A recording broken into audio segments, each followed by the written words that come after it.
Thank you, Commissioner. Please join us in an attitude of prayer. God in heaven, we in this chamber give thanks to you for the blessings of this county and for the skills and dedication of those laboring for the common good. We ask that you guide and direct our meetings so that it's full of wisdom, productivity, and respect for one another. Thank you for helping us to accomplish our work and our goals this day. Amen. Please stand for the pledge.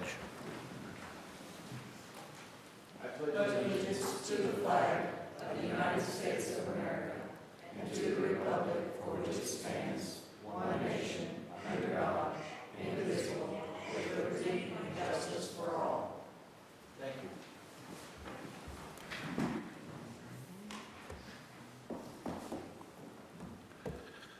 Please call the roll. Commissioner Nolte. Here. Commissioner Carpenter. Here. Commissioner Thompson. Here. That brings us to approval of the agenda. Is there a motion related to approval of this evening's agenda? I'll make a motion to approve the agenda as printed. Motion has been made for the approval of the agenda, I should say this afternoon, not this evening. I do have I would like to alter our agenda. At the request of the applicant, I would like to make the motion that we remove 2022-60, 61, and 62. And we will hear that at some future date. Discussion? Seeing none, please call the roll. Commissioner Thompson. Yes. Commissioner Carpenter. Yes. Thank you. That brings us back to the underlying motion from Commissioner Thompson, which is now approval of the agenda as amended. Is there any further discussion, any other issues to bring forth as far as the approval of the agenda goes? Commissioner Carpenter? No additions, thanks. Seeing nothing from the public, Commissioner Thompson, you are recognized to close. I close. Please call the roll. Commissioner Thompson. Yes. Commissioner Carpenter. Yes. That brings us to meeting schedule. Administrator? Yes, thank you. The next meeting of the commission will be next Wednesday, February 23rd at 6 p.m. here in the chambers. And also just for notification that county offices will be closed Monday, the 21st, in observance of President's Day. Very good. Thank you. There are no honorary resolutions this afternoon, I'm sorry. Getting a little dark out there. I'm a little confused by it all. Discussion items. We have one item under discussion. Administrator? Yes, thank you. Our auditor has a presentation and an update for the commission on the Emergency Rental Assistance Program. Mr. Auditor, when you are prepared, please proceed. Hi, yes, Victor Hurlbert, Clay County Auditor. Commissioners, I just want to real briefly give you an update, as I intended some months ago, on the status of our rental programs, both the Emergency Rental Assistance Program 1.0 and also Emergency Rental Assistance Program 2.0. I'm going to hand to our administrator 3 handouts and just go around the table while I make some quick remarks. So the last time I came before the commission to discuss these rental programs, it was in respect to the 1.0 program, where we had to meet a certain expenditure rate of 65% by the end of September 2021. Otherwise, we could have faced reallocation, and we met that benchmark and that target, and so we avoided having to do so. There was the opportunity at that time to request additional funding. There wasn't really any limitation on how much to request. I made some comments about the status of where we were, the applications we had, and the decision ultimately was made to not seek additional funds for 1.0 at that time because it had an additional same deadline of the end of September 30th, 2022 for the 1.0. So the decision was made to not seek additional 1.0 funds. The reason I come before you today is with respect specifically to the 2.0 rental program. This is also on our transparency portal as well. But we now face a juncture, so to speak, where at the end of March, the original grant terms allow for, if we have expended 50% of our award, that we would be eligible for the second tranche of the rental program 2.0, which would be in the amount of $1.7 million, in addition to the 40% tranche we've already received of $1.1 million. The Treasury Department has made available, last year they did, the opportunity to early request that second tranche of 60% if you have obligated 75% of funds. And we interpreted that obligation to essentially mean approved applications, because we have partnerships with agencies, and we did not determine that to be an obligation because applications actually have to come in. So that's essentially some context and background. And so before you have three reports. One is that early application. Bear in mind, it's the end of March when that second phase or second tranche of 2.0 would come in regardless. I have reached out to U.S. Treasury a few times requesting what is that process about? What does it look like? What do we have to do? Does it just come to us? Do we have the option to decline it if we so wish? Haven't received a response there. So the award terms seem to really indicate that's just going to happen. But we have this early application opportunity, and that's what's before you. What's also before you are a couple other sheets, and I apologize, I'm going to need some of those back. Here.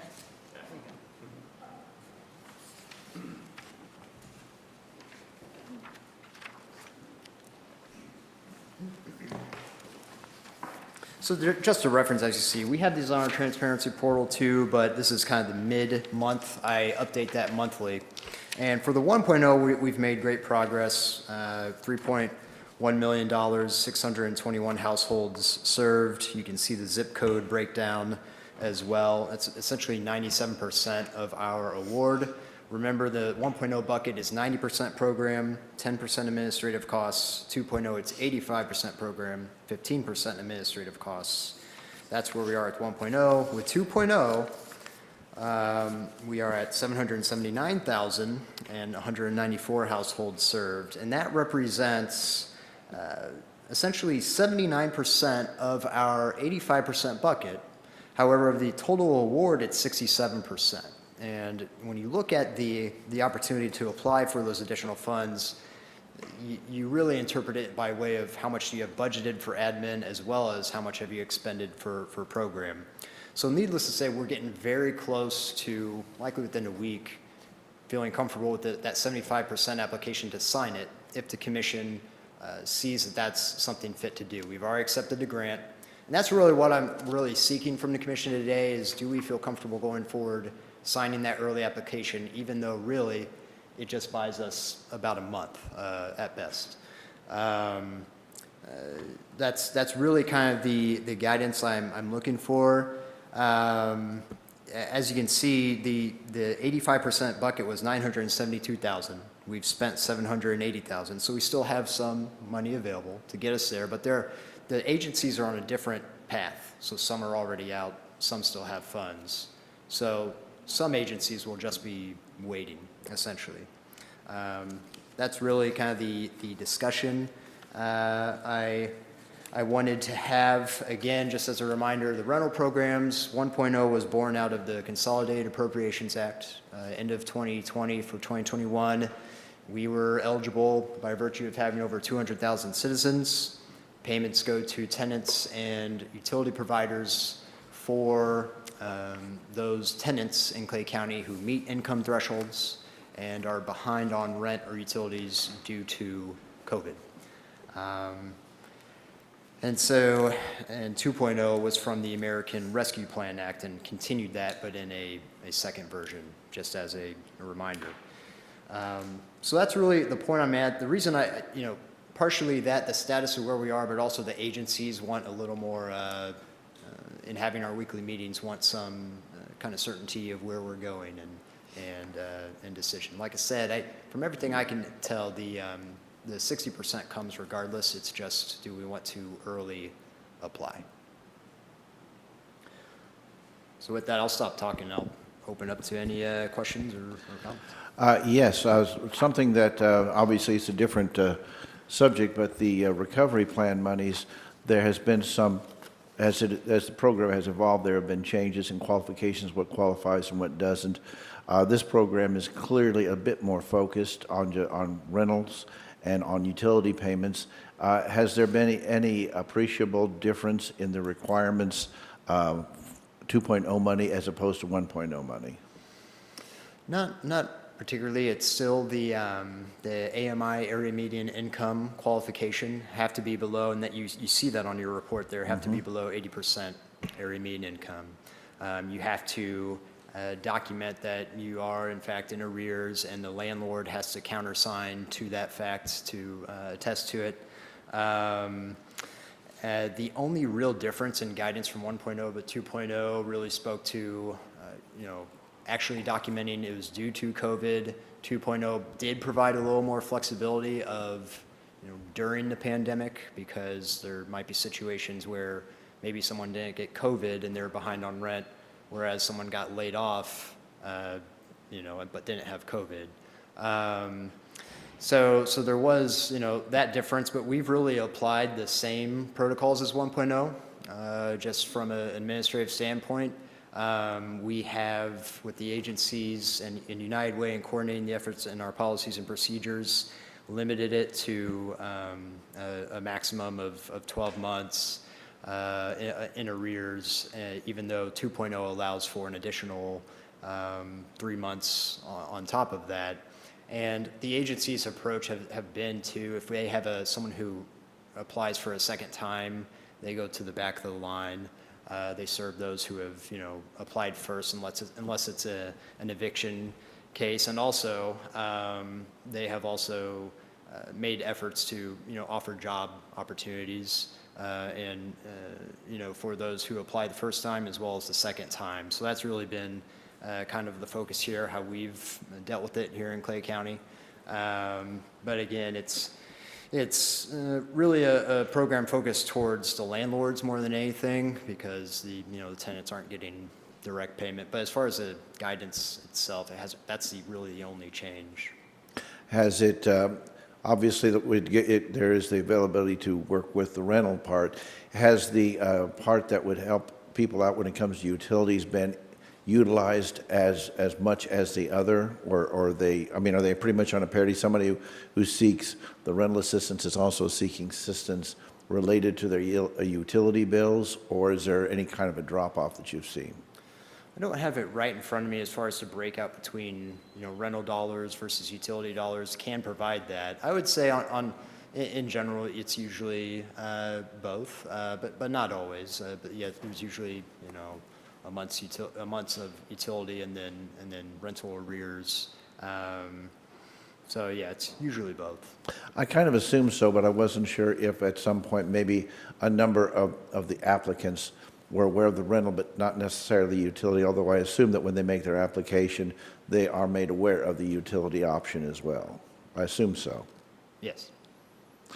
And then I just want one more question, then turn it over to the other commissioners, and that is, clearly Kansas City also has their ability to participate in this program, and in fact we are in something of a joint partnership with them as far as using the same screening, so that allows us to not inadvertently put out double benefits, which I think that's still in force, right? Certainly. So we use the same technology provider as the City of Kansas City for their rental program. And so case managers with each agency, as a first step in their procedure, is to take an applicant and check that database to see that they haven't been served by the City of Kansas City, but also the Missouri Housing Development Commission has its own program. And so check that clearinghouse as well. To make sure no duplication, that this is in fact a first-time applicant. That is a good question too. I want to bring up as another fact for the commission is what exists in the queue, and I'll say that I asked this to get this most up-to-date information, and the data they have, there are only 42 applications of applicants of Clay County applicants outside of Kansas City limits. If you look at an average spend of, let's say, $5,000 a household, That's $210,000. But in Clay County, Kansas City residents, there are 520 applications that have not been served, and times 5,000 is $2.6 million. So Kansas City, however, did request for more 1.0 funding in the amount of $25 million. And so they have that, and they also already requested their second phase of 2.0. So they have, a lot more funding than Clay County, at present, but, so that's just the current statistics, but the sense I get from the agencies is our applications continue to come in, and they feel confident now, after the Omicron, situation, that they think it is good to have that second phase. Commissioner Carpenter? Thank you, Commissioner, and thank you for the update. There's 1,257 total applications received, and then, in terms of distribution, something like 800 unique households have been served. Do we have a sense of the gap there, whether those are, you just mentioned how many are still in the queue, how many of those applications are pending versus were rejected? I can get that data of how many were rejected. What that figure reflects to you right there are those who were served. So I would have to get you how many were declined, and that can be for a variety of reasons, for not providing the necessary paperwork, for being over the income limit, for being a duplicate applicant. So I can get you those figures, but I do not have that before me right now. Oh, that's all right, thank you. And then, so, in terms of the folks who are in the queue, those people have not been rejected, right? If they're still in the queue, that means their application is still pending. That's correct. And the bulk of those were Kansas City? Yes. Kansas City, Clay County. And so we're still helping out Kansas City residents, though. Is that the case? We are. We've made it a preference to, if there are any outside of Kansas City, to move them to the top of the queue. That's just been the preference, just because it's always been a little less than just the amount that we have from Kansas City. But at the same time, our program, when we look at the breakout by zip code, really reflects those Kansas City zip codes are roughly half, and then the city of Liberty as well, again, kind of half. So it's fairly split in that regard. We have certainly served Kansas City as well. Yeah, and thank you for the zip code breakdown. I know that was a big part of our earlier discussions on this, and it's very helpful. And certainly glad to see the sort of wide geographical distribution here in Clay County. In terms of applying for, my instincts are to apply for the maximum possible funds and bring those dollars to folks in need here in Clay County, and to as you mentioned, landlords as well who have taken a hit during COVID. Is there any downside to seeking the maximum number of dollars, or is there any reason to not do that? My advice, in my sense of it, is there's less downside to a 2.0 as there is if we had requested more 1.0, because again, there's a hard deadline on 1.0 for a termination date of September 30th, and then it has to be returned to Treasury. And so we'll meet that mark with 1.0. With 2.0, really, they wrote the American Rescue Plan Act portion of the rental assistance to go through the end of 2025. Now, I don't think any of us want to, go that long. The agencies, the applicants, the compliance side. So, our goal, if upon receiving funds, I would bring back to you, the Commission, new MOUs for that second phase, and we can have discussions about the end date for that. Based on the pace, we chose some of our faster performing agencies and partners with the 2.0, and that's why we're at where we are now. This could likely be wrapped up by the end of 22 with that 60% as well. So I don't see much of a downside with that. No. Okay. Well, then my thoughts. You're asking for the opinion of the Commission. My thoughts are to do that, to get as many dollars in the queue as possible, and if in the end we don't end up utilizing all of them, as long as you don't identify any serious downside with that, then that's where I am on it. And I appreciate the update and discussion. Commissioner Thompson. Thank you. Yes, no. For starters, I want to thank you for putting this together for us, and I do appreciate the breakdown here. That makes it very helpful to see which areas are being utilized, where the money is going mainly. My question is there anything we can do to help increase awareness of this? I'm sure all the landlords know. I don't know if there's anybody who is not aware of this assistance, like if there's anything else we can do. Yeah, I think when we initially started the entire thing, we put out our own flyer to various chambers of commerce, to local housing agencies with our partner cities, utility companies. So we started that in a very strong effort. I think after that, United Way, on our behalf, at no cost to the county, we were very pleased, took that flyer and essentially mailed it to renters at the database they have of those within the income guidelines. Did that directly, and so I think that was a positive thing. As far as what can we do additionally, I think we could do more. Right now, we're really relying on the agencies and their client base and their own strategies and methods to get the word out because of all the networks they have. I think we could continue, though I've heard of, you have instances where this, and best practices that Treasury has recommended is that you have a lot of this in the court system as well, and I think it's been made aware to the courts of this program being available when you look at evictions. And then I think in addition to that, we've heard of other agencies too that might not fully know the extent of our program, like even the health center, believe it or not, will get requests or different agencies that so we can continue to work on that front, but we haven't for a while. Yeah.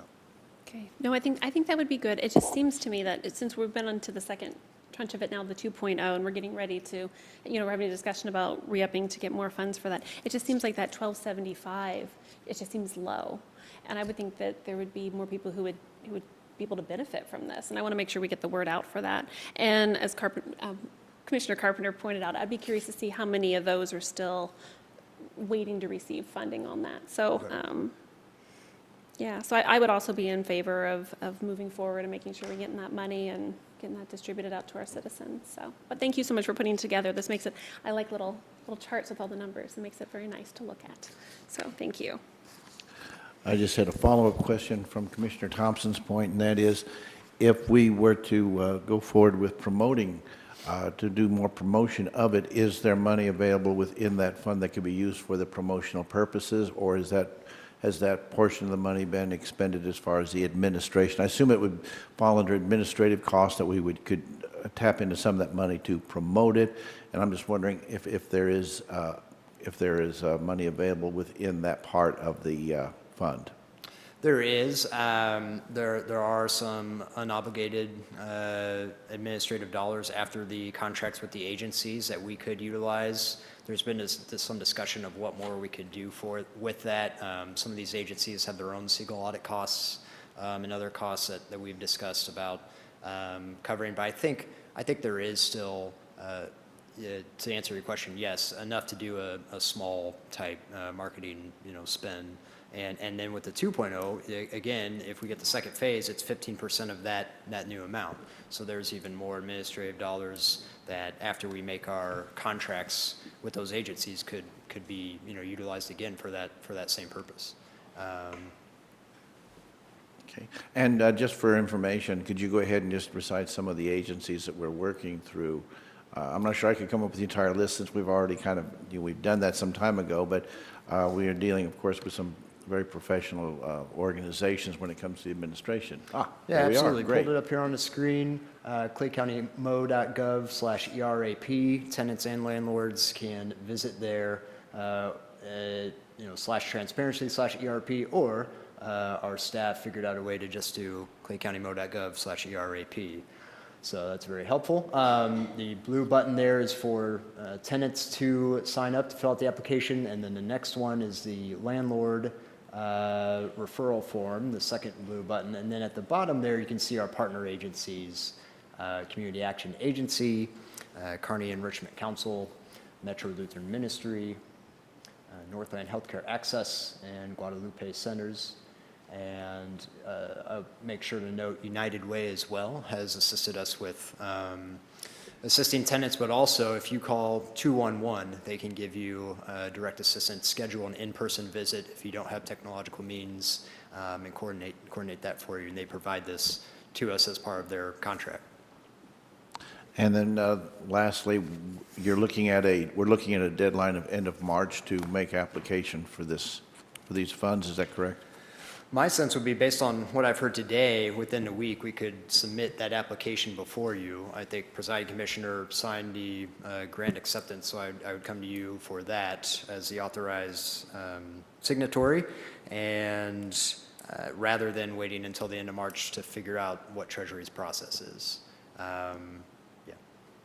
Well, where I was kind of going with it was to find out what action was being requested of us, and then to talk to basically council administrator and see what the options were. If that agreement, if we had consensus among the commission, I certainly would feel comfortable signing that, but I want to make sure I'm not taking any shortcuts through any procedures or anything like that. So I guess I would ask council if I guess legally what our best route forward would be to go to make application here.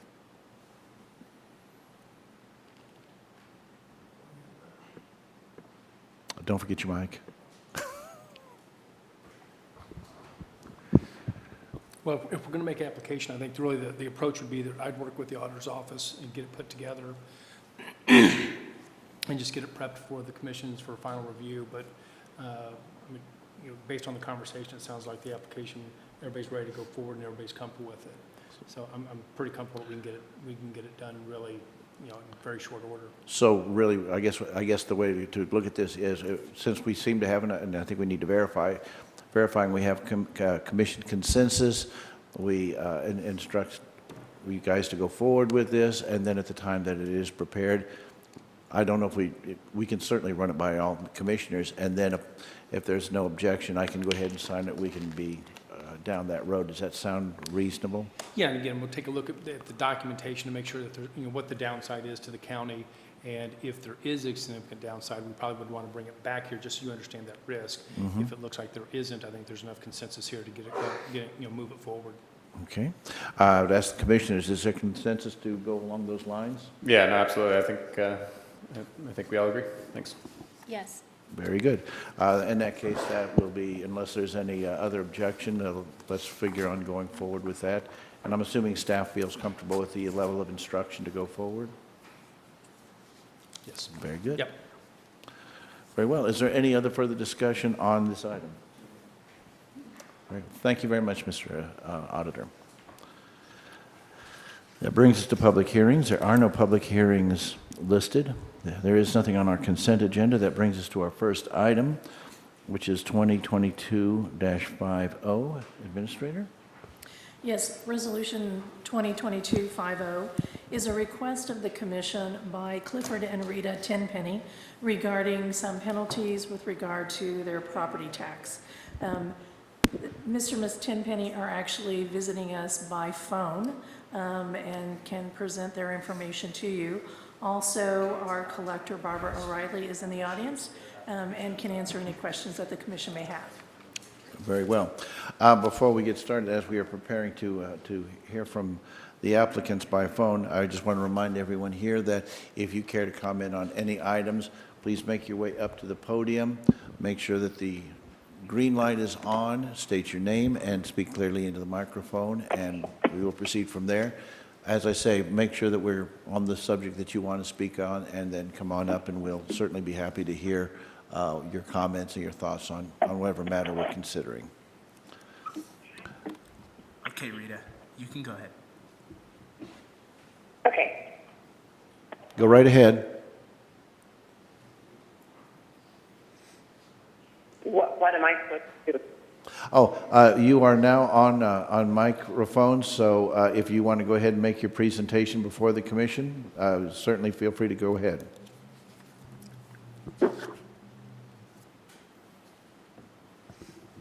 You can go ahead and start, Rita.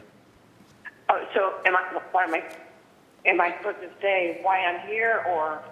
What am I supposed to be doing here?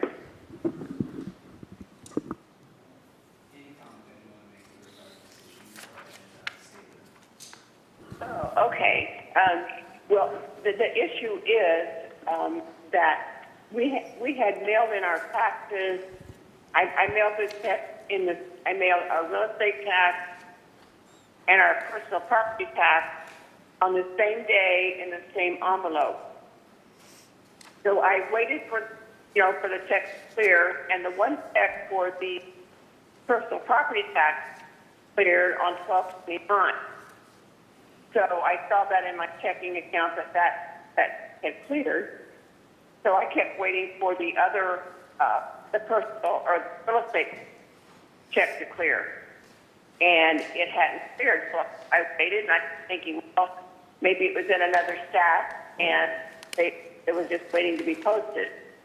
So finally, I got the number for the Clay County Collector's Office, and I called there, and the lady said that the lady that I spoke with in my first phone call said, oh, well, hold on, put me on hold. She said, oh, the check is here, just hasn't posted yet. So I said, okay, and I said it would post that day. So I waited, and I kept watching my checking account on, line, and I felt that the check was not clearing. I called back in, and that time I talked to Doris, and Doris said whoever answered the phone that day did not have access to that information, and she should have never told me that. So I said, okay, so my check still hasn't cleared. And she said, no, hadn't cleared, and that now I'm going to be penalized because they didn't have the check. So she said, I need to mail a check for $4,000, like, with the penalty. I need to do a check again, plus the penalty of $400, it's like $420-some. And I said, well, I should do that because I know I paid. And she said, well, if I didn't send the check, then I was going to be penalized every day that it received the check. So she told me the penalty amount was like $420. So I remailed the check for the real estate that we owed, which I'd already paid, plus penalty. So then, when I was talking with Doris, she said that they have trash that go through. They put a different trash bag out every day, and the envelopes go in the trash. So they would be looking for mine and one other customer whose check was not posted yet either. And she just said that if they found it, then that check would not go ahead and pay. That my check that I replaced would be the one that would be cashed. So there again, I want to make sure that check cleared my account, and it did. But therefore, the check that I'm both of those checks in the same envelope on the same day with the statement, and the one getting cleared and the other one never did. So therefore, we were penalized for something that I think we should not be penalized because it wasn't our mistake. I always start on time, and I had mailed them before in the same envelope, never had the.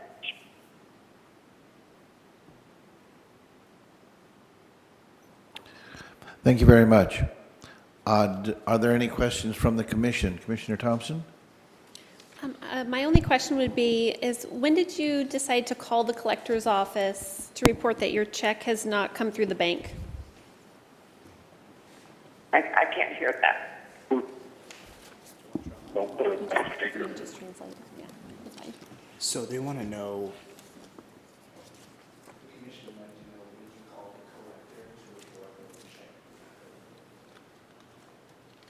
I called on after I saw my first check posted on 12/29, and I waited like probably a week. I did not write that down. The first phone call. I waited for like a week, and then I called because I kept in a stack to be paid, but it never did. So then that's when I called to say, what's going on? How come my hasn't cleared? And that's when they told me that. They didn't have my check.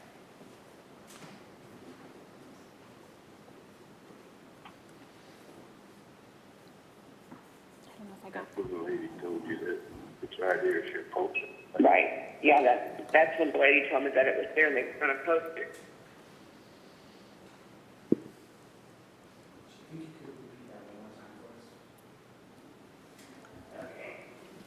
So when I kept watching for my checks to clear in my account, on my computer. And on 12/29, the one check for the personal property tax cleared. That was my check number 1908. Then I had my check 1909. I kept waiting for that to post, and it never posted. So then I think it was like about a week and a half after that. That's when I called, thinking that it just does post. And that's when I called, and whoever answered the phone told me they had the check there, and it was posted that night. And so then I started watching my account every day, and I waited I don't know, I think it's 5 or 6 days, and it still hadn't cleared. So then I called back again, and that's when I got in contact with Doris. And she said the lady who ever answered the phone did not have the authority to tell me any of that because she didn't have access to that information. That's the only question I have. Thank you. Commissioner Carpenter? No questions, thank you. Okay. Would the collector like to comment?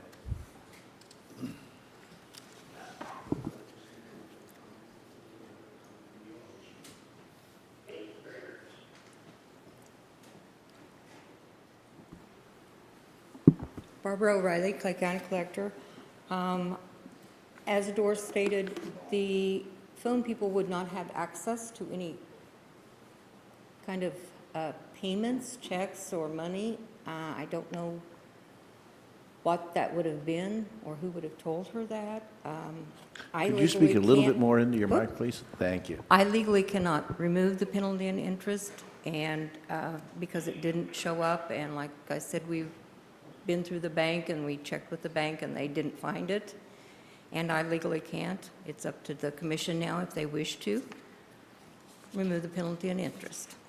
Could you go ahead and just so we have a baseline, could you tell us the procedures? So the envelope comes in and and we don't need it in great detail, but just. Okay, I'm mainly interested in is the envelope opened here or is it opened at the bank? No, sir, it's opened at the bank. That's what I thought. But Yes, we never open, no, it goes directly to the bank. the point I was getting at was, and I don't necessarily have as far as assigning fault to any individual, I don't have any particular interest in that. But I guess what I'm saying is that the bank acting as our agent is opening these envelopes. Yes, Is that sir. correct? Yes, sir. Yes, Okay. they are, and processing it. And anything that has like any written comments, questions, they send it back to us and we scan it into their account on our system and we reply to it, or if checks aren't signed, if they're not the correct amount, the bank returns those to us and then we in turn send those out. And we have no record that the bank sent the check back to us, that it wasn't signed, or any correspondence like that. This may be something you don't have direct knowledge of, so if it is, I understand certainly. But, because this gets a little bit into the more of the internal workings of our bank vendor, and that is, once it is received, do they retain the envelope and all that for any period of time? Because I wasn't sure how long they would hold on it, because if they held on to it for, say, 30 days or 60 days, it would still be there, and if the check were still in the envelope, that would be an easily resolved issue, but clearly that doesn't seem to be happening. Yes, sir, that's correct. I don't know their time period on what they hold, but I know they still have most of the checks and receipts still to this day. I'm not for sure how long they keep it, but they still have them, I know. And we had them go back and see if they could find that amount or that routing number, and they didn't seem to be able to find it at that point in time when we asked them to check. I've got a little bit of secondhand knowledge on internal procedures of banks as they handle these kinds of documents, and that information may well be either out of date or not applied except to the specific institution I was familiar with. That's why I asked, and it sounds like a question that, you know, we might want to visit a little bit later on with our bank, but I just wanted to verify that that was indeed the procedure. Commissioner Carpenter? Thank you. No questions. Commissioner Thompson? No questions, thank you. All right. Is there anyone else who would like to comment on this issue? Seeing none, would the applicant like to just sort of sum up anything? And by the way, while we're waiting for the applicant, I want to, in case she is unfamiliar with the procedure, what we'll be doing this evening is we are hearing it tonight, and then we will most likely act on it at our next meeting a week from today is generally what we do. So tonight we will either decide whether we put it on our consent or regular agenda, and then we will take it up next week. It will undoubtedly be a regular agenda item, so we will take it up as an individual item next week. So just to give you an idea of the procedure, and then we would make our decision at that time.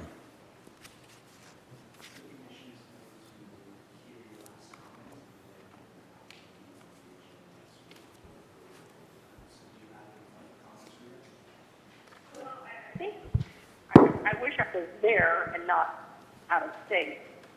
But when I, you know, it's like even when I talked to Doris at the State County office, she said that they were also looking for someone else's check, and that when they open the envelope, they put them in a trash bag every day, and then those are sent out somewhere.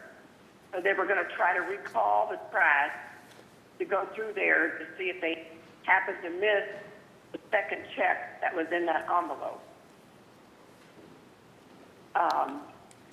I just, you know, I mean, I know that we met our obligation. I've never missed ever or ever been late with our taxes.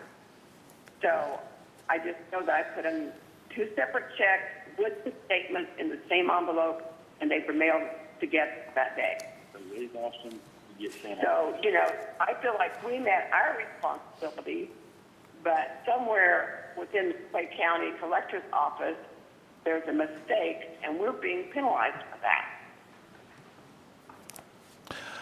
Thank you very much. We will go ahead and make our decision on which agenda we put it on for next week. I also want to point out that if you have any further comments or any other information you'd like to send to us, please feel free to reach out to us either through email or whatever method is most convenient for you. Email obviously gives us the availability to have the written word in front of us, but certainly between now and next Wednesday, if there's any further comment you'd like to make or any other information you'd like to bring to our attention, we'd be more than happy to take that into consideration. Okay, with that, I think this is a pretty obvious regular agenda item. I agree. With that, item 2022-50 will be on the regular agenda for next meeting. Thank you very much to the applicant. That brings us to 2022-53, Administrator.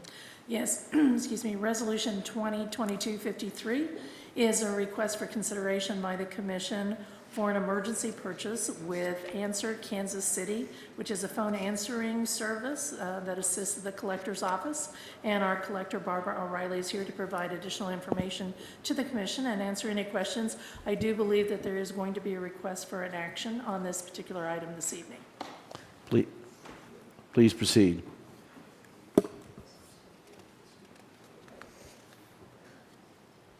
Clay County Collector Barbara O'Reilly. I'm on Resolution 2022-53, request for emergency payment of an invoice from Answer Kansas City. They were answering our phone calls during the tax season and giving answers or directing calls to the assessment department or our website or how to pay online. And we had there'd been a previous bill that had been paid, and then these were rejected. This was a prior collector service that was being used prior to my being the collector, and I didn't realize there wasn't a contract, and And maybe I could jump in as well. Please, I've Mr. Counselor, proceed. I've talked with the collector earlier, right during the meeting earlier. I am requesting that it not be passed today as an emergency. I don't think it probably should be. I have a few questions for this vendor. My request would be to put it on for regular next week so I can answer some of those questions with this vendor. I think that sounds prudent. I don't know how often those late fees would be assessed, but certainly I suspect that will be the subject of part of your discussion. I'm not particularly worried about the late fees. I don't think there will be any late fees. With that, is there any, well, first off, Commissioner Thompson, do you have any questions or comments as we go forward? No questions. I will be very eager to hear what County Council comes back with next week, but I am very comfortable with regular. Commissioner Carpenter, excuse me. Thank you. No questions. Very well. Is there any comment from the public on this issue? Seeing none. 2022-53, I believe we have consensus for that to go on regular agenda at our next meeting. Thank you very much. That brings us to two items which are bundled together, 2022-66 and 2022-67. Administrator? Yes, Resolution 2022-66 and 67 are companion resolutions for the council's consideration. This is a recommendation from the Sheriff's Office for a approval of a sole source from a vendor called Central Square Technologies. So 2022-66 is approved consideration of the sole source, and Resolution 2022-67 is for the potential contract for services and the agreement for Central Square Technologies, which is the records management system for the Sheriff's Office. And on the phone this evening, we have Captain Amy Agadarin, who will answer the Commissioner's questions and provide some information. Captain, proceed when you are prepared.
And part of that is because of the sole source nature, in that there are several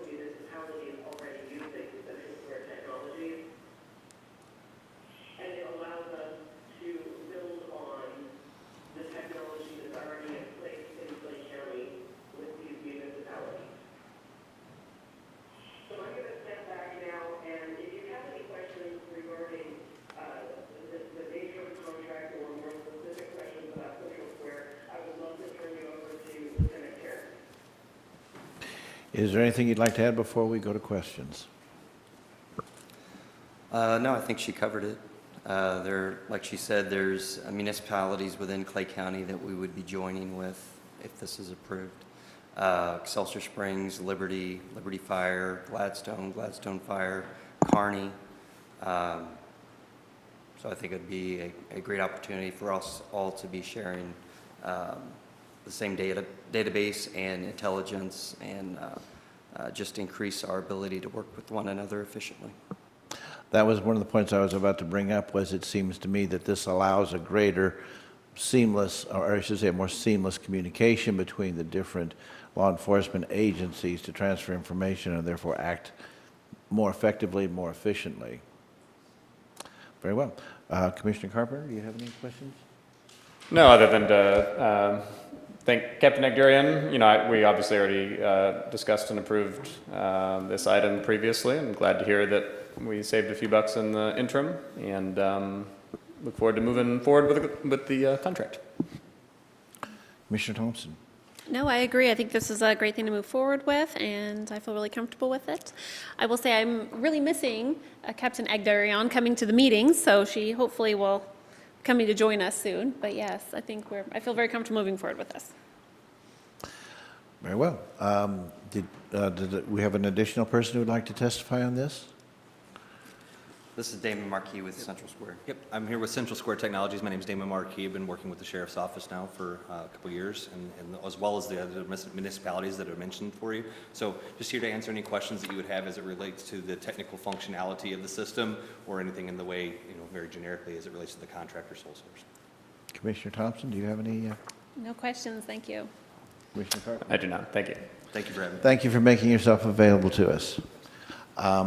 Is there anyone else who would care to comment on this issue? Very well. Are we looking at regular on this one? Seems reasonable. It's kind of big. It's That's not bad. 650,000. Well, I realize it's a fair amount of money. Oh, probably should go regular. So, are you good with regular? Sounds good. Thank you. Sorry about that. Didn't mean to be completely light about it. So 2022-66 and 67 will appear on the regular agenda for our next meeting. That brings us to 2022-51. Administrator? Yes, Resolution 2022-51 is presented to the Commissioners as the financial statement for the tax levies and valuation for the year ending December 31st, 2021, is presented by the County Clerk's Office, and Sandra Baldwin is here and answer any questions. Please proceed. Thank you. This is Sandy Baldwin, County Clerk, and this financial statement Oh, is could you something- speak a little bit more into the mic? This financial statement, we've done it every year, but with the new charter, we really don't have to do this every year. But the reason I went ahead and did it this year was because we have been doing it, like I said, the last 15 years, and I just think it's a transparency thing. And it kind of lets everybody know where the county's been, what it's doing, and where we're at the end of the year. So, and all the backup, where we get these numbers, they come from the treasurer. We get some of the numbers from the auditor and some of the numbers from the collector. But basically, the whole most of the report comes from the treasurer. And I see that there is, on the background, this document needs to be published on or before the first Monday in March of Yes, each year. Yeah, I did fail to mention that. Yes, we have to have it in the newspaper by the first Monday in March. Very good. Commissioner Thompson? This looks very familiar, so I have no questions. It looks very, very thorough. So. Commissioner Carpenter? No questions, but thank you to the clerk. All right. And this looks like it's just a matter of publishing the report. I don't think consent is a problem if everybody's comfortable with that. Agreed. Very good. So 2022-51 will appear on next meeting's consent agenda. That brings us to 2022-54. Administrator? Yes, Resolution 2022-54 is a request by our Facilities Department for approval for the county's participation in the statewide tornado drill. Now, based on what the weather forecast is for tomorrow, seems interesting that we're talking about tornadoes, but we are. And Deputy County Administrator Donna Koontz is here to answer any questions. Please proceed. Hi. Deputy County Administrator Donna Kuntz. Yes, and I'm actually here as the chair of the board, but I am representing our entire group, and unfortunately, we didn't feel the need to fill up your room. But I represent this committee, the Safety and Wellness Board, is comprised of representatives of various departments of the county. Particularly, we have representatives for any groups that are more out in the streets and doing hands-on work. So we definitely have representatives from our Sheriff's Department, our Facilities Department, our Highway Department. We have representatives from Risk Management, our HR Department. So it is kind of a collective board, and we meet to discuss important issues or concerns of the county. We were formed, well, actually, we were formed a long time ago, but we reinstituted the group last April. What we're asking your permission today is if we can have permission to participate in the statewide tornado drill, which is March 8th at 10 a.m. Backup date, if there's bad weather, is March 10th. This is just to get us reacclimated to what to do if we have those types of scenarios, if we have bad weather. And to also practice, if we have citizens in the building, what do we do to aid our citizens should we have them in the building, and what's the procedures to take place? By the way, and it is on subject, but it's a little bit of a tangent in a way, and that is, I remember there was a Citizens Academy for basically storm watchers, tornado watchers. Is that program still in effect, or is that something that we've not used lately? That program was actually done through our Emergency Management Division of the Sheriff's Office. And I don't want to misspeak, but to my knowledge, yes, that is still an active program. Okay, just kind of curious. Like I say, I hadn't, fortunately, when we don't have, in the absence of some emergency, you don't necessarily hear about that. On the other hand, when we are in an emergency, we're very much more involved in dealing with it as opposed to, who saw it coming in. But I was just curious. I think it's a nice thing for us to be able to do, is to have citizens participating in basically monitoring the weather when it starts to look like it's going to take a bad turn. Commissioner Carpenter? Sounds like a smart thing to do. Thank you. Commissioner Thompson? No questions. I look forward to participating. I think it sounds great. Thank you. Is there anyone from the public who would care to comment on this issue? Seeing none, I think that we can put 2022-54 on consent. Very well. 2022-54 will be on next week's consent agenda. That brings us to 2022-55. Resolution 2022-55 is a consideration of approving and renewing a lease agreement with Ann Weinmore Cole and Thomas G. Weinmore for the Jesse James Bank Museum, and Deputy Administrator Donna Kuntz is here to answer any questions about this. Please proceed. Donna Kuntz, Deputy County Administrator, Facilities. Yes, Commissioners, this is something we come each year. Thank goodness we get to come each year to ask this request. We have a new signed lease agreement, as long as you guys concur with that, to continue operating the Jesse James Bank Museum, which is located right here off the square at 103 North Water. We've been operating the museum since 1987. So not exactly a new item for us at all. No, we've been doing it a while. All right. I think it's one of those things certainly that we're happy to have here as far as an attraction goes. I think a lot of people find it educational. I remember when I was there last, I thought it was a very interesting experience to kind of get the background of the history. So while not all of it was a particularly positive history, it is history all the same. That's true. We show both sides. Absolutely. Commissioner Thompson. No, I think this is a great thing we keep open and keeping our historic areas open and our bank building, and I think it's wonderful. So yeah, no questions. Commissioner Carpenter? Absolutely. A great piece of history here in Clay County, and glad we can keep it going. Are there any comments from the public? Seeing none. I think since it involves the expenditure of money, regular agenda for 2022-55? Very well, so 2022-55 will appear on the regular agenda for our next meeting. That brings us to 2022-56. Administrator? Yes, Resolution 2022-56 is consideration of a contract for supplies from Aquapest Solutions to provide marina pesticides and services. This comes from our Facilities Department. And again, Deputy County Administrator Donna Kuntz is here to answer any questions. Please proceed. Donna Kuntz, Deputy County Administrator. Commissioners, what you have before you is a request for our service and maintenance agreement with Aquapest Solutions. This is a specialized services that we use only at our parks facilities. They have the EPA solutions that is safe to use around our water. And one of the primary functions they do for us is they're able to spray docks and restrooms, which provides spider control and keeps down the spider webs.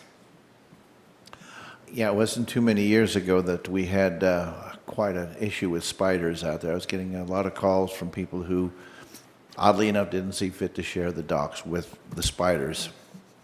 So I'm glad we seem to have a handle on that, and we seem to be keeping it under control, which certainly appreciate.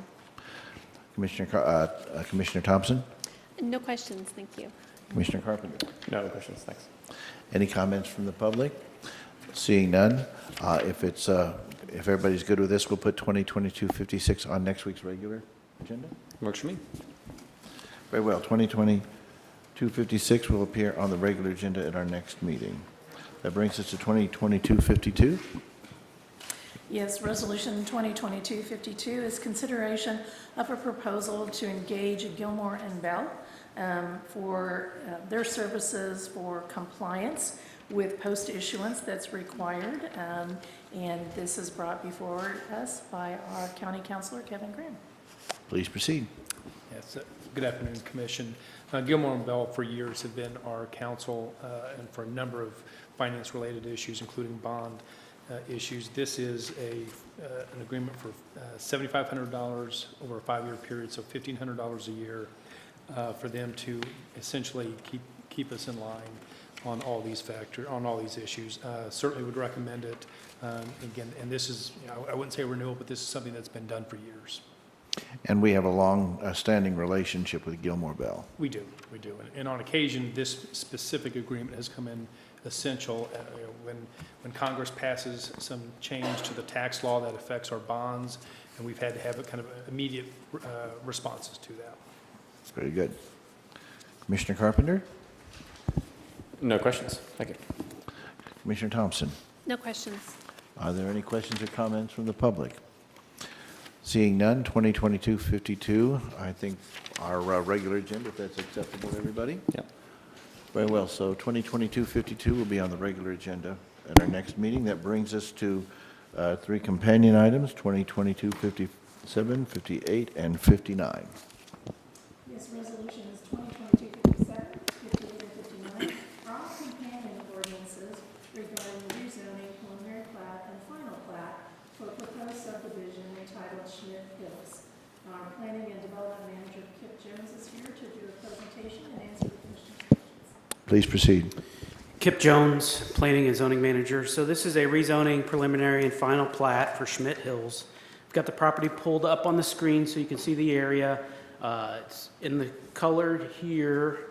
The proposal is to subdivide the land into 4 lots. You can see C Highway is to the west, Plattsburgh Road just to the east, and this is north of 92 Highway, in between Kearney and Smithville. Kearney to the east, Smithville to the west. I want to show also the comprehensive planning tier map. So anything in gray is in a city where my office doesn't have jurisdiction. This property is a little bit unique because it's in 2 different tiers of the county. This yellow area is the natural resources tier, which tends to be around Smithville Lake. And the salmon area is our urban services tier, which tends to be the areas closer to the city. The reason this is relevant, this will guide us on what size lot we can do in that area. The yellow area or natural resources tier allows a 5+ acre lot, as long as you include what's called an agricultural land preservation. The urban services tier is a 10+ acre lot. So generally, anywhere in unincorporated, a 20 acre lot is acceptable. But if you want to go less than 20, then you have to meet one of the exceptions in the tier that you're located. So I'm going to go back to the map and then zoom in here so you can see these lots a little bit better. The proposal is for 3 of the lots to be between 5 and 10 acres, and that's lot 1, 2, and 3. And then lot 4 would be larger than 10 acres. The lots 1 through 3 would be rezoned to R5, which is our current standard for lots that are between 5 and 10 acres. Lot 4 would be R1, residential rural, which is our current standard for lots that are between 10 and 20 acres. So going from one parcel to 4, there is an existing house located on lot 1, and if my computer will cooperate, I'll show the aerial again and show you the location of that. As I stated, this parcel is located in the 2 different tiers. As with any case, we noticed this in the Courier Tribune, and certified letters were sent to property owners that have property within 1,000 feet. Any rezoning case, there are 5 rezoning criteria which review and decision-making bodies should consider with any rezoning case, and those start on page 1 of the transmittal. I'm going to go to the transmittal. These are the 5 rezoning criteria that should be considered. With any case, we reach out to outside agencies. The applicant has received all their outside agency approvals, which include approvals from the Highway Department, the Health Department, and the Water Supply District. I'll go back to the aerial because I want to show the house. And then we have what's considered a non-conforming structure. So here's the house that is considered a farmstead dwelling, which means the house was established pre-1985, and that's one of the exemptions to the 20-acre minimum, is if you have a house that was built pre-1985, that house is allowed to exist on a 5-acre lot, which is what the applicant is proposing for this lot. And then you see this accessory structure that's really close to the street. That's considered a non-conforming structure, which means it was legally established, which means it met the code in effect at the time it was built, but no longer meets our current code. So this building is allowed to exist until it would be damaged by 50% of its value. If that would ever happen, then it would have to be demolished at that point, because you can see this is our build line here for this lot, and it's well within that build line. So that's the uniqueness about this case. We did not receive any opposition leading up to or during the Planning and Zoning Commission meeting for this case, and the Planning and Zoning Commission voted 5-0, or actually 6-0, to recommend approval of the rezoning preliminary and final plat with the conditions that you can see there in Exhibit A. And I would be happy to answer any questions the commissioners may have, and the applicant is present as well. Thank you, Mr. Jones. Commissioner Thompson? I have no questions right now, thank you. Commissioner Carpenter? No questions, thanks. If the applicant would like to speak, they certainly may. It's not required, but certainly if anybody would like to speak on that, I see a head shake no. Okay. I don't, are there any, is there anyone else who would care to speak on this issue? I see nobody. This seems pretty straightforward. Is there any objection from the commission to going consent on these 3 items? I support consent. Consent, Commissioner? I'm comfortable with consent. Very well. That's consent with approvals on all 3 documents. Thank you. I never, yes. We will have that added. I always kind of space that particular part. Thank you for reminding me. Therefore, 2022, 57, 58, and 59 will be on our consent agenda with the appropriate boxes checked. To the applicant, being on consent means that it will be bundled with other items which do not have any expense or controversy to them. Any commissioner can remove an item from the consent agenda up until the time we take it up. Certainly, you're always welcome to be here. We will not be taking up it as an individual item, so that it's not necessary for you to be here, but certainly you're always welcome. And if there's any change in status, certainly we'll try to make sure you're aware of it. But I think that's pretty much where we're at on that. Do you have any questions or anything? Very good. So those 3 items will be on consent agenda for our next meeting. Items 2022, 60, 61, and 62 were removed when we approved the agenda, so we will not take those up. That brings us to our final grouping. That would be items 2022, 63, 64, and 65. Administrator?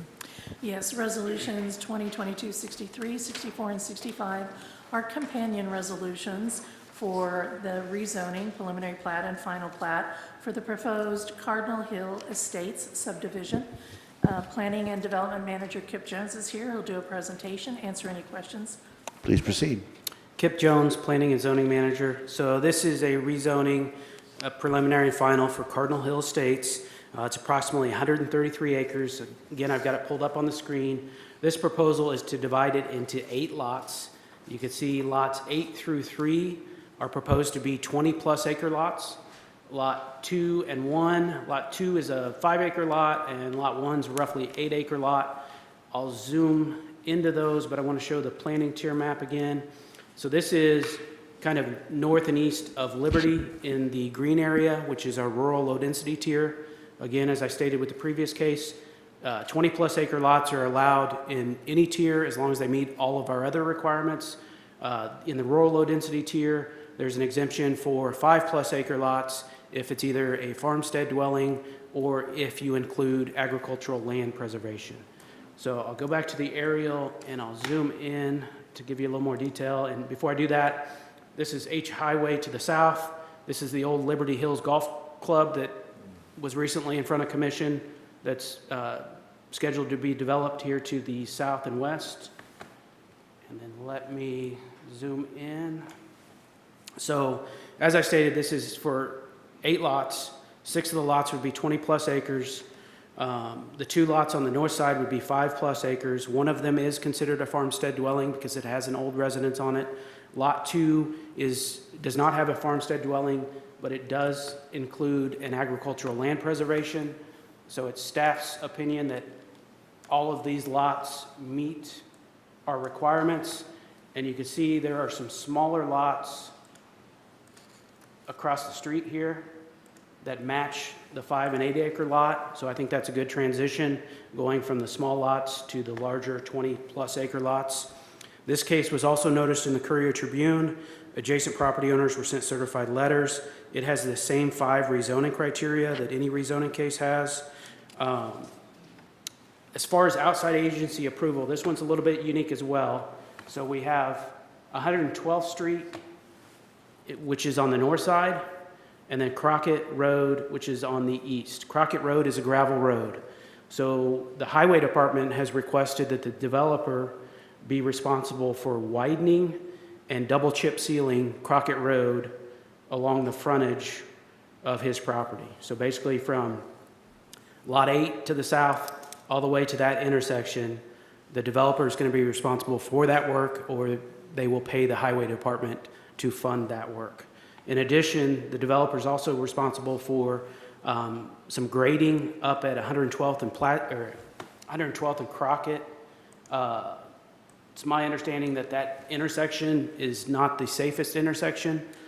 So Highway Department feels with some grading to improve the sight distance, that will make that area safer. And Highway Department is also considering putting a guardrail on the north side of 112th at the intersection after that's complete to make it even safer. So you'll see that's listed as a condition. The applicant received all their other outside agency approvals. There is what's considered a blue line stream that runs through the property. You can see it's highlighted and runs down through this area. The county code requires that we put a 75-foot stream setback from the center line of that stream each direction. That basically becomes a no-build zone.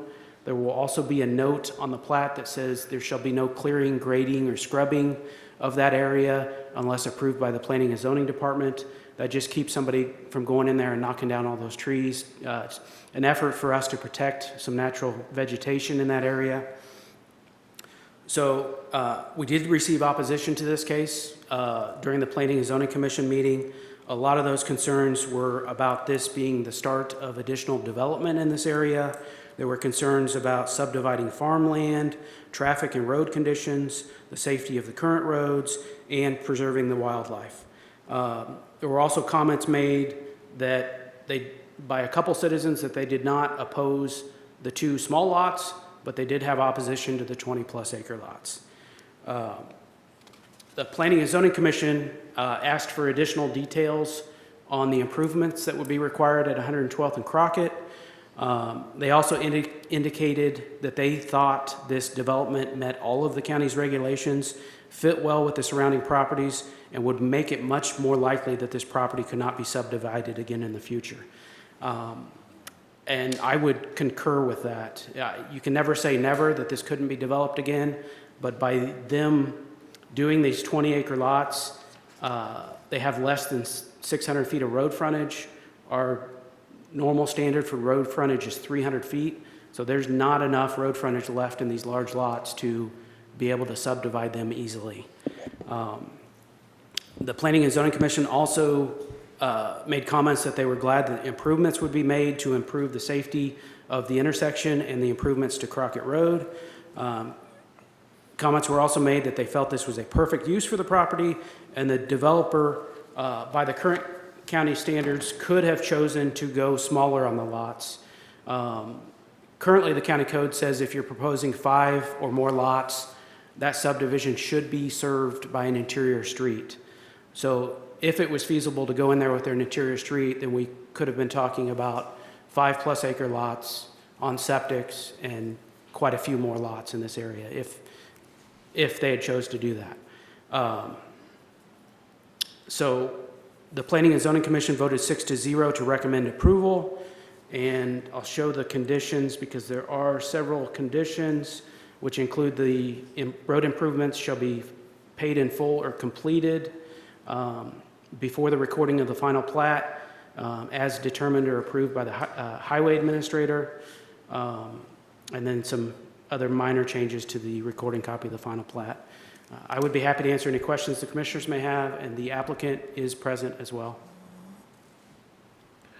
Thank you very much. I had a question about the northern part of it. What is the size of the lots that are across the street, that is to say north of that? What is the size of those lots, roughly? I mean, just ballparky, because there's a couple of them, they're all going to be slightly different sizes.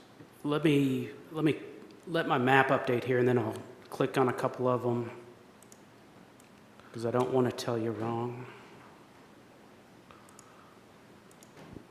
So this one is 3.4-ish, 6.6, 10. There's a small one, 1 acre, 5 acres, 10 acres. So it's quite the array. And then lots 1 and 2, I've got it on my map, but what is their acreage? Lot 2 is right at 5. Let me tell you the exact. It is 5.17, and lot 1 is 8.37. Okay.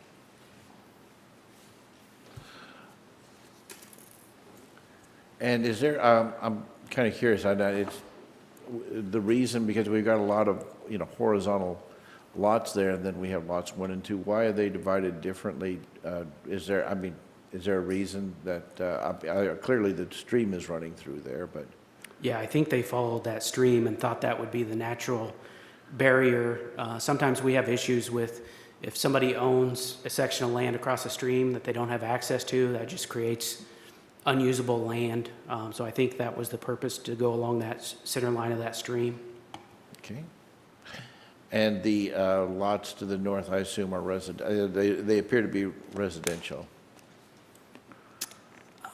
Let me pull up the zoning, because sometimes even those 1 acre lots, if they were subdivided years and years ago, can still be zoned agricultural.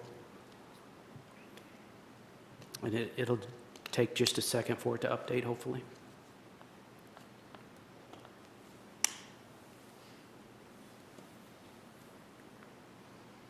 So this green color is ag. Anything you see in yellow or orange is residential. Okay, so it's kind of a mixed bag a little bit. Yes, sir. Okay. Commissioner Thompson? No questions, thank you. Commissioner Carpenter? No, none at this time, thanks. Would the applicant care to speak? And just as a reminder, make sure the light is green. Please state your name and then speak clearly into the microphone. Good afternoon, Commissioners. My name is Bryce Noon. I just wanted to reiterate several points that Kip made. The proposal is to split 2 current tracts of land into 8 total parcels. So just as a piece of information that hadn't been discussed, it's already in 2 parcels. There will be 6 20s, an 8-acre tract that has a house on it, and then a 5-acre tract. Kip is correct. The boundary on Lot 5 was because of the stream to create natural separation there. I believe we've met all regulations and requirements from the different agencies, and as part of the agreement, we'll be widening Crockett Road and improving the intersection safety at 112th. Planning and Zoning did vote 6-0 a couple weeks ago to recommend approval, so happy to answer any questions you guys may have. Commissioner Carpenter? No questions, thanks. Commissioner Thompson? No questions, thank you. Okay, thank you very much. Is there anyone else who would care to speak on this issue? Please come forward and state your name and then speak clearly into the microphone. My name is Ann Dahl, and I live on that road. I must be about 1,200 feet from there because I didn't get a letter, but I saw the sign, and I'm going to try not to be emotional here. 2 weeks ago I came, and I was one who opposed. I guess I didn't feel like we were really being heard, but I'm glad to hear what Kip had come away from the meeting. Most of us who live on that road, and it's about a 2.5-mile stretch of road, been there. I'm the newcomer, and I've been there 17 years. Most people have been there, 40, 50 years. And we're 8 miles from town. And when I bought it, I thought, I grew up on a farm and always wanted to return. And I thought being 8 miles out, I would be safe, that we would not have a subdivision built. So that is my concern. I love the view that I have. I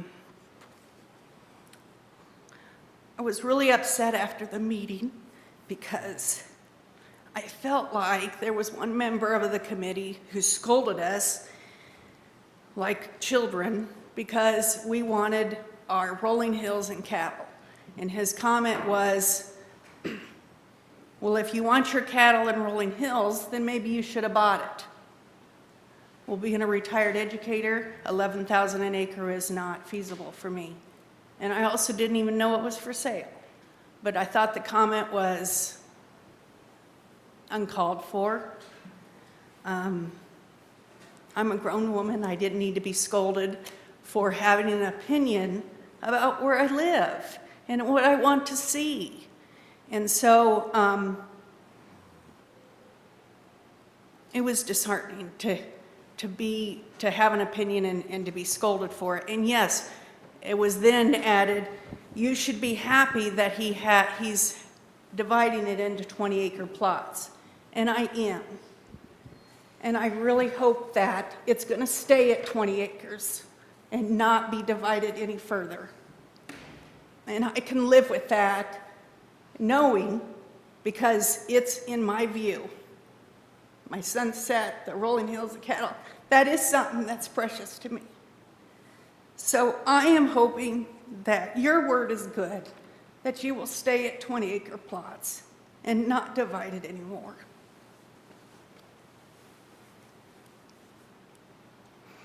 And I will say it will stand out because we are ranch homes, we are country homes out there, and I know they're probably going to be $1 million homes and $500,000, whatever. They are going to stand out. And I hope by you naming it Cardinal Hills is that subdivision, that it will not become a major subdivision. We live in the country because we want that open space. And I just hope that in the future that, you know, our grandkids and great-grandkids are going to wonder, you mean people actually, there was land? Instead of just keep, when is it going to stop? And that's my feeling on it, and, you know, what is important for our future. And that's how I feel. Thank you. Are there any questions? No questions, thank you. Mr. Jones, I just want to ask an informational question, and that is, should these three issues pass, and should there be an appetite either for current or a future owner to subdivide into smaller lots, would that not require coming back to the Planning and Zoning Commission and before this commission? Yes, sir. Okay, so the idea that the applicant could in fact unilaterally go forward with that kind of an action is not possible. He would then make his application again to the board and then to this commission. Correct. So his next step, if approved, we have to record the plat, which makes the subdivision official. But if he would choose to do anything different than what you're approving today, he would have to start over with a new plat and go through the same process. Okay, very good. I thought that was the case, but I just wanted to verify and get it out there. Is there anyone else who would like to testify on this particular, at least three issues? I believe we had some correspondence come in, some emails, and I think the administrator has forwarded those to the commissioners. Yes, that has been forwarded to the commissioners, and it was too late to put in this public packet, but we'll make sure that it becomes part of the record. Very good. I think given the circumstances that this does have some controversy attached to it, and we've just gotten in some materials in rather recently, that these three items be put on our regular agenda. I support that, yeah. Very good. Items 2022, 63, 64, and 65 will appear on the regular agenda for our next meeting. And for the applicant and anyone else interested, they will be brought before the commission again in a similar format. And then they will be disposed of one way or the other. And do we want to, since it's going on regular, we don't have to have the markings? We don't. Correct. We'll do that at the time. All right. With that, that brings us to the conclusion of our regular agenda. Is there a motion regarding the issues that appeared on that we heard on our regular agenda this evening? Commissioner, I move that we put items 20, 22, 51, 54, 57, 58, and 59 on next Wednesday, 6 p.m.'s consent agenda, with each of the remaining items other than excluding 2022, 60, 61, and 62 on next week's regular agenda. Motion has been made to put items listed by the commissioner on the consent agenda, those remaining items to appear on our regular agenda. Discussion? Anything from the public? Seeing none, you are recognized to close. I close. Please call the roll. Commissioner Carpenter? Yes. Commissioner Thompson? Yes. Very well. That brings us to the end of our regular agenda this afternoon. That brings us to comment on non-agenda items. Are there any members of the public who would like to comment on any items not appearing on the agenda this afternoon? Seeing none. Are there any office holders who would like to make a comment on any item not appearing on this evening's agenda? This afternoon's agenda, excuse me. Are there any agencies who would care to comment on any items not on this afternoon's agenda? Seeing none. Are there any comments from the county administrator? Yes, thank you, Commissioner. First of all, I want to thank everyone for such a warm welcome this week. I've certainly enjoyed my first 3 days with Clay County, so I really appreciate that. Also want to note and appreciate our staff, our crews that are preparing for tomorrow's weather events. We know they're working very diligently. And based on that, with the forecast, I would like to share that we will be delaying the start of administrative offices until 11 o'clock. Hopefully, we'll have a gauge that either the weather forecast is not quite correct or it is what they say it's going to be, and then we may remain closed for the day. Now, I will share that it is our understanding from the presiding judge that the courts will be closed tomorrow due to weather, so. And happy to any answer updates, any updates would certainly appear on our website. Correct. Should we delay, the delay turns into a permanent closing tomorrow, we will post that on our website and on our Facebook page. Very good. Thank you very much. Are there any comments from the commissioners? Commissioner Thompson? No comments this week, thank you. Commissioner Carpenter? Well, just return the welcome to our new county administrator. It's wonderful to have you on board, and hopefully, as you mentioned, the weather won't be quite as bad as they're saying. They've been wrong every time so far, so maybe once again. Very good. Fingers crossed. Yes, and I would share the welcome to our new county administrator. I have one other thing that I would like to make mention of. In 2 weeks, on March the 2nd, Iworks down in North Kansas City, in conjunction with Northland Coffee Connect and the Clay County EDC, will have a forum on the property surcharge or surtax. That forum will take place at 7:45 a.m. to 9 a.m. I will be participating that. In addition, so will Auditor Hurlbert, and so will the Assessor Tracy Baldwin. So we will be talking about that. That is an issue that has to do specifically with the property taxes as it applies to commercial operations. So just want to let you guys know that that was going to be there, and certainly the public, it is open to the public. We have no minutes to be approved from previous sessions. Are there any written reports? Just one. Last week, I mailed each commissioner the January cash basis audit from the Clay County Auditor. If you didn't receive it or you need a new copy, let me know, and I'll be glad to get you another one. And the county administrator, I'll be sure to get you one. Oh, very good. Thank you. And the commissioners did get that written report? I did. Very good. There are no executive sessions listed. That brings us to recess and adjournment. That we are adjourned. Thank you.